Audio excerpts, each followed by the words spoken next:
ಬೆಂಗಳೂರು ನವ ವಿವಾಹಿತೆ ಗಾನವಿ ಸೂಸೈಡ್ ಆತ್ಮಹತ್ಯೆ ಪ್ರಕರಣದಲ್ಲಿ ಈಗ ಮಹತ್ವದ ತಿರುವು ಸಿಕ್ಕಿದೆ. 2 ತಿಂಗಳ ಹಿಂದೆಯಷ್ಟೇ ಸೂರಜ್ ಆವರಿಸಿದ ಗಾನವಿ ಆತ್ಮಹತ್ಯೆಗೆ ಯತ್ನಿಸಿ ನಂತರ ಚಿಕಿತ್ಸೆ ಫಲಕಾರಿಯಾಗದೆ ಸಾವನ್ನಪ್ಪಿದ್ದಾರೆ. ಆಕೆಯ ಆತ್ಮಹತ್ಯೆ ಬೆನ್ನಲ್ಲೇ ಪತಿ ಸೂರಜ್ ಕೂಡ ಆತ್ಮಹತ್ಯೆಗೆ ಶರಣಾಗಿದ್ದರ ಜೊತೆಗೆ ಆತನ ತಾಯಿಯೂ ಆತ್ಮಹತ್ಯೆಗೆ ಯತ್ನಿಸಿರುವುದು ಈ ಪ್ರಕರಣಕ್ಕೆ ಹೊಸ ತಿರುವು ತಂದಿದೆ. ಗಂಡನೊಂದಿಗೆ ಮನಸ್ತಾಪ ಮಾಡಿಕೊಂಡು ಪಾಲಕರ ಮನೆಗೆ ಮರಳಿದ್ದ ಗಾನವಿ ಆತ್ಮಹತ್ಯೆಗೆ ಯತ್ನಿಸಿದರು. ಅಸ್ವಸ್ಥಳಾಗಿದ್ದ ಆಕೆಯನ್ನ ಆಸ್ಪತ್ರೆಗೆ ಕರೆದೊಯ್ದರೂ ಬ್ರೈನ್ ಡೆಡ್ ಆಗಿದ್ದ ಕಾರಣ ಕೊನೆಯುಸಿರೆಳೆದಿದ್ರು. ಇದೀಗ ಮಹಾರಾಷ್ಟ್ರದಲ್ಲಿ ಸೂರಜ್ ಮೃತ ಸ್ಥಿತಿಯಲ್ಲಿ ಪತ್ತೆಯಾಗಿರುವುದು ಅಚ್ಚರಿ ಮೂಡಿಸಿದೆ. ಗಾನವಿಯ ಸಾವಿನ ಬಳಿಕ ಸೂರಜ್ ತಾಯಿ ಜಯಂತಿ ಹಾಗೂ ಸಹೋದರ ಸಂಜಯ್ ಜೊತೆ ನಾಗಪುರಕ್ಕೆ ತೆರಳಿದ್ರು.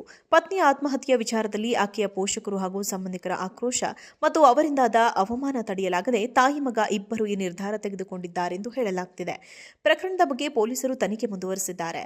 ಗಂಡನೊಂದಿಗೆ ಮನಸ್ತಾಪ ಮಾಡಿಕೊಂಡು ಪಾಲಕರ ಮನೆಗೆ ಮರಳಿದ್ದ ಗಾನವಿ ಆತ್ಮಹತ್ಯೆಗೆ ಯತ್ನಿಸಿದರು.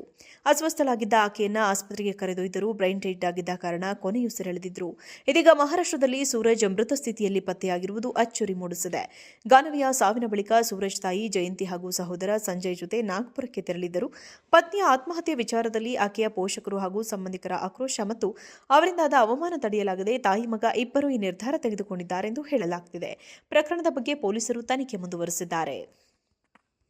ಬೆಂಗಳೂರು ನವ ವಿವಾಹಿತೆ ಗಾನವಿ ಸೂಸೈಡ್ ಆತ್ಮಹತ್ಯೆ ಪ್ರಕರಣದಲ್ಲಿ ಈಗ ಮಹತ್ವದ ತಿರುವು ಸಿಕ್ಕಿದೆ.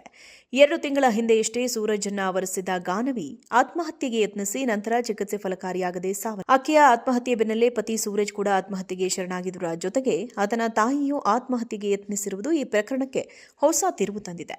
ಗಂಡನೊಂದಿಗೆ ಮನಸ್ತಾಪ ಮಾಡಿಕೊಂಡು ಪಾಲಕರ ಮನೆಗೆ ಮರಳಿದ್ದ ಗಾನವಿ ಆತ್ಮಹತ್ಯೆಗೆ ಯತ್ನಿಸಿದರು. ಅಸ್ವಸ್ಥಳಾಗಿದ್ದ ಆಕೆಯನ್ನ ಆಸ್ಪತ್ರೆಗೆ ಕರೆದೊಯ್ದರೂ ಬ್ರೈನ್ ಡೆಡ್ ಆಗಿದ್ದ ಕಾರಣ ಕೊನೆಯುಸಿರೆಳೆದಿದ್ರು. ಇದೀಗ ಮಹಾರಾಷ್ಟ್ರದಲ್ಲಿ ಸೂರಜ್ ಮೃತ ಸ್ಥಿತಿಯಲ್ಲಿ ಪತ್ತೆಯಾಗಿರುವುದು ಅಚ್ಚರಿ ಮೂಡಿಸಿದೆ. ಗಾನವಿಯ ಸಾವಿನ ಬಳಿಕ ಸೂರಜ್ ತಾಯಿ ಜಯಂತಿ ಹಾಗೂ ಸಹೋದರ ಸಂಜಯ್ ಜೊತೆ ನಾಗಪುರಕ್ಕೆ ತೆರಳಿದ್ರು. ಪತ್ನಿಯ ಆತ್ಮಹತ್ಯೆಯ ವಿಚಾರದಲ್ಲಿ ಆಕೆಯ ಪೋಷಕರು ಹಾಗೂ ಸಂಬಂಧಿಕರ ಆಕ್ರೋಶ ಮತ್ತು ಅವರಿಂದಾದ ಅವಮಾನ ತಡೆಯಲಾಗದೆ ತಾಯಿ ಮಗ ಇಬ್ಬರು ಈ ನಿರ್ಧಾರ ತೆಗೆದುಕೊಂಡಿದ್ದಾರೆಂದು ಹೇಳಲಾಗುತ್ತಿದೆ. ಪ್ರಕರಣದ ಬಗ್ಗೆ ಪೊಲೀಸರು ತನಿಖೆ ಮುಂದುವರೆಸಿದ್ದಾರೆ. ಗಂಡನೊಂದಿಗೆ ಮನಸ್ತಾಪ ಮಾಡಿಕೊಂಡು ಪಾಲಕರ ಮನೆಗೆ ಮರಳಿದ್ದ ಗಾನವಿ ಆತ್ಮಹತ್ಯೆಗೆ ಯತ್ನಿಸಿದರು. ಅಸ್ವಸ್ಥಳಾಗಿದ್ದ ಆಕೆಯನ್ನ ಆಸ್ಪತ್ರೆಗೆ ಕರೆದೊಯ್ದರೂ ಬ್ರೈನ್ ಡೆಡ್ ಆಗಿದ್ದ ಕಾರಣ ಕೊನೆಯುಸಿರೆಳೆದಿದ್ರು. ಇದೀಗ ಮಹಾರಾಷ್ಟ್ರದಲ್ಲಿ ಸೂರಜ್ ಮೃತ ಸ್ಥಿತಿಯಲ್ಲಿ ಪತ್ತೆಯಾಗಿರುವುದು ಅಚ್ಚರಿ ಮೂಡಿಸಿದೆ. ಗಾನವಿಯ ಸಾವಿನ ಬಳಿಕ ಸೂರಜ್ ತಾಯಿ ಜಯಂತಿ ಹಾಗೂ ಸಹೋದರ ಸಂಜಯ್ ಜೊತೆ ನಾಗ್ಪುರಕ್ಕೆ ತೆರಳಿದ್ದರು. ಪತ್ನಿಯ ಆತ್ಮಹತ್ಯೆ ವಿಚಾರದಲ್ಲಿ ಆಕೆಯ ಪೋಷಕರು ಹಾಗೂ ಸಂಬಂಧಿಕರ ಆಕ್ರೋಶ ಮತ್ತು ಅವರಿಂದಾದ ಅವಮಾನ ತಡೆಯಲಾಗದೆ ತಾಯಿ ಮಗ ಇಬ್ಬರು ಈ ನಿರ್ಧಾರ ತೆಗೆದುಕೊಂಡಿದ್ದಾರೆಂದು ಹೇಳಲಾಗುತ್ತಿದೆ. ಪ್ರಕರಣದ ಬಗ್ಗೆ ಪೊಲೀಸರು ತನಿಖೆ ಮುಂದುವರೆಸಿದ್ದಾರೆ. ಬೆಂಗಳೂರು ನವ ವಿವಾಹಿತೆ ಗಾನವಿ ಸೂಸೈಡ್ ಆತ್ಮಹತ್ಯೆ ಪ್ರಕರಣದಲ್ಲಿ ಈಗ ಮಹತ್ವದ ತಿರುವು ಸಿಕ್ಕಿದೆ.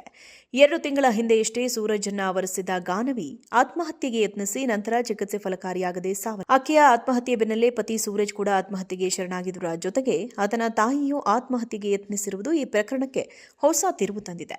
ಗಂಡನೊಂದಿಗೆ ಮನಸ್ತಾಪ ಮಾಡಿಕೊಂಡು ಪಾಲಕರ ಮನೆಗೆ ಮರಳಿದ್ದ ಗಾನವಿ ಆತ್ಮಹತ್ಯೆಗೆ ಯತ್ನಿಸಿದರು.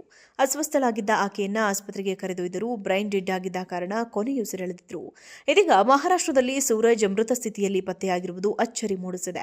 ಗಾನವಿಯ ಸಾವಿನ ಬಳಿಕ ಸೂರಜ್ ತಾಯಿ ಜಯಂತಿ ಹಾಗೂ ಸಹೋದರ ಸಂಜಯ್ ಜೊತೆ ನಾಗಪುರಕ್ಕೆ ತೆರಳಿದ್ರು.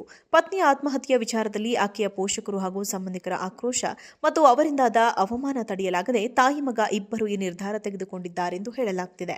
ಪ್ರಕರಣದ ಬಗ್ಗೆ ಪೊಲೀಸರು ತನಿಖೆ ಮುಂದುವರೆಸಿದ್ದಾರೆ.